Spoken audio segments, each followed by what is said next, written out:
Hey guys, thank you for coming to today's video. I might have to adjust the camera because it looks weirdly like lopsided to me or something, but thank you for coming to today's video. Today I'm going to kind of talk about the feedback loop of hate between me and my family that kind of keeps going on in between each other. Yeah, me and my family kind of have this cycle of hatred towards each other, where they kind of tell me they don't like me, and then therefore I don't like them, and then we kind of both just hate each other. And there have been times where I haven't seen or really talked that much to my family in years, because of things that have happened. But recently I went up to Rochester. Hi. That's my cat, he's saying hi today. I went up to Rochester to visit my family, and I also went up there because I kind of reached a breaking point in my relationship, and I just felt like I needed some time away. And I told my family that it would be really positive, and that I would clean, and that ended up not being the case. Me and my family got along really well for the first few days, and then I started to kind of use more drugs to cope with the fact that I was feeling like shit about my relationship, and I just kind of got higher and higher, and they would see me kind of like fall asleep in like the middle of the day, or they would see me like vomit, and it kind of reached a breaking point with them where my mom kind of told me, one, she thinks I'm a spoiled brat, and two, that she kind of felt like I was treating it like a vacation and doing whatever I wanted. And then it got a little more dark. And she actually told me that she could have me institutionalized if she wanted to, but that she wouldn't because she doesn't want to do that. And it kind of almost sounded like, hey, I really don't like you, and I could like ruin your life if I wanted to, but like I just think that like you're a stupid mess, and like I'm not gonna like do that to you. Obviously I took offense to that. I still take offense to that. She could have told me however she felt without gaslighting me or making threats. She also threatened an intervention between her and my aunt and uncle, who I'm kind of afraid of. Not so much my aunt, but more of my uncle, because he's he's ex-military, and he's a little intimidating, to be completely honest with you. It's nothing personal. But yeah, I kind of started asking my mom and freaking out, what's going on? When is this intervention? And she would make this face like, and I'm kind of like, what do you mean? And she would just make this face like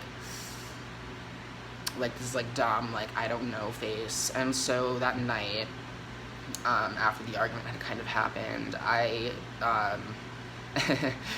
Facebook Messengered my aunt, which was not a good idea because I was under the influence of kratom at the time, and I was kind of out of it, kind of like falling asleep. It was like at least 9 p.m. and I had my fair share of weed that day and kratom that day, and I want to make it a point to tell everyone that I've never used needles, and I've never used any like hard drugs like heroin or crack, meth, or what have you. My drug use has always been with stuff that's legal and relatively safe. Even when I was taking those like legal Xanax pill type things, it's just always been kind of like I take it way too far. And I just wanted to kind of say that because I don't want people to get the wrong idea of my drug usage, or I don't like I'm not like leaving syringes around my grandparents' house. And I just want to say that because my aunt was kind of like, their health and safety comes first, and it did. I don't think that I negatively, I mean, I did inadvertently kind of negatively affect the overall environment of the house, but I didn't hit anyone or like directly do anything that was, or leave like syringes around. I don't know. Like, it's like, I smoke weed and I take my meds, and like sometimes I mix other things into that, I guess. I'm a recovering drug addict. I went to rehab almost a year ago. I had 9 months of sobriety before I had started dabbling with kratom. And, I think kratom is a great drug, and I'll get into that another day. I have a lot to say about that. I'm not going to demonize it. I think it can be used safely and for medical reasons. And I think that it can be used responsibly from a recreational standpoint. But, first of all, I do have a substance abuse disorder. So that makes it very hard for me to consume drugs in moderation, in small quantities, in a way that's safe or really responsible.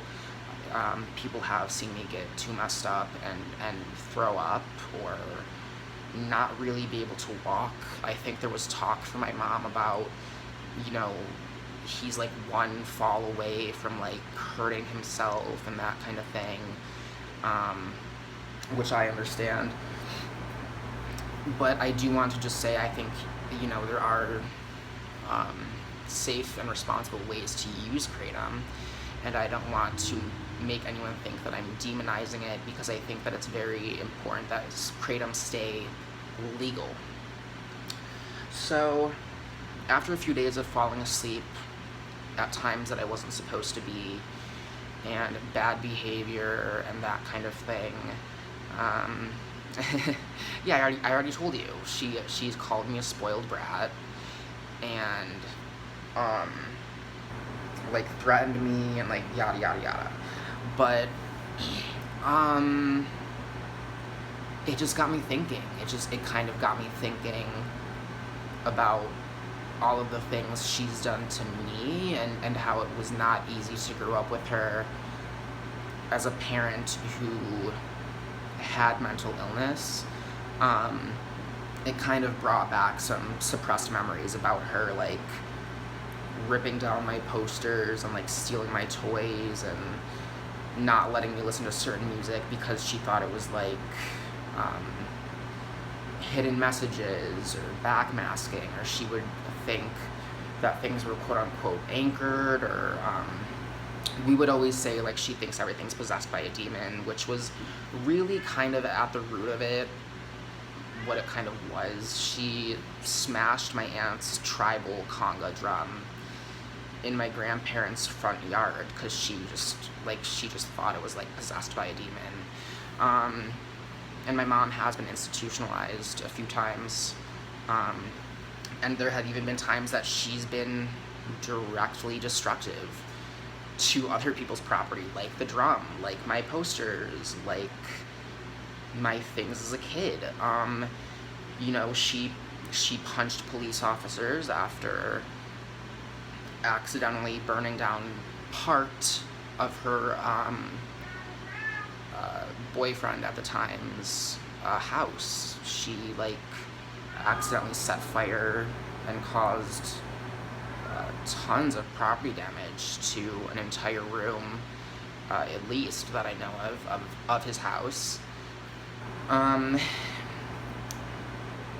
I'm not trying to be mean to my mom or define or anything, but I do think it's kind of ironic that she thinks I'm such a bad person, and that she thinks that I use drugs as a vacation, and she thinks that I have a lot more control over my substance abuse than I do, and I don't think it's really like that. And I think people will understand more in the future that people with drug addictions, substance abuse disorder, whatever you want to call it, it's just like bipolar, it's just like one of those types of things. It can be triggered and then it kind of happens and we don't really know how to make it stop or even necessarily why it's happening. People who are addicted to drugs don't just wake up and choose to be a drug user, and we don't really choose to continue using drugs either. It's just like once that happens to you, it can be really hard to come out of, especially with drugs that cause withdrawal symptoms like benzodiazepines or alcohol. And I continued to use those for years and years because I didn't know how to stop, and I was afraid to stop, and I was afraid of having a seizure or just going through any of the withdrawal things. Luckily, I have not gone back to drinking. I did relapse, unfortunately, with the legal Xanax alternative pills, which I had shipped there at a much earlier date and had kind of just found and like gotten into, and my brother told me I like blacked out and like rearranged and swept the garage. So I hope I didn't. I hope the garage looks okay still. But yeah, I'm going to be the bigger person here. I'm going to stop the feedback loop of hate. I'm going to get sober. I am sober. I've been sober for 6 days now, almost a week. I haven't been doing any kratom. That was the only thing that I was doing.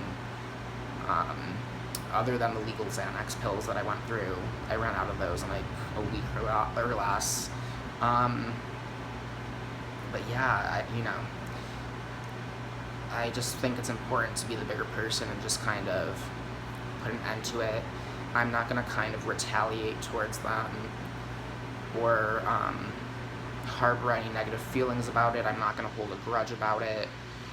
And hopefully we can all move on someday, even though my brother told me that he would never really like me or be a huge fan of me per se. I kind of get the same feeling with my mom. And that is what it is. All I can do is just move on and be a better person, and we can just be civil towards each other. It's as simple as that. It doesn't need to be dramatic or like dark or anything. But I'm gonna put an end to that and just start being an objectively better person, and hopefully people can just start viewing me in a more positive way. I definitely never intended to be a bad person or do bad things. I think that when you fall into patterns of drug addiction, you will kind of inevitably do a bad thing here or there. And that's why it is important as a drug addict to always make the decision to stay sober. That's a constant battle that we have to make every day. No one's going to do it for us, and no one,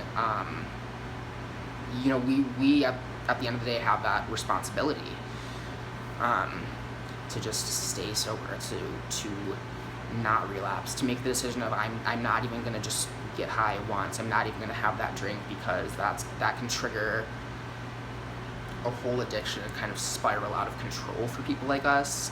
So that is what I wanted to say. Thank you guys so much for watching my video. Like, subscribe, and have a great day.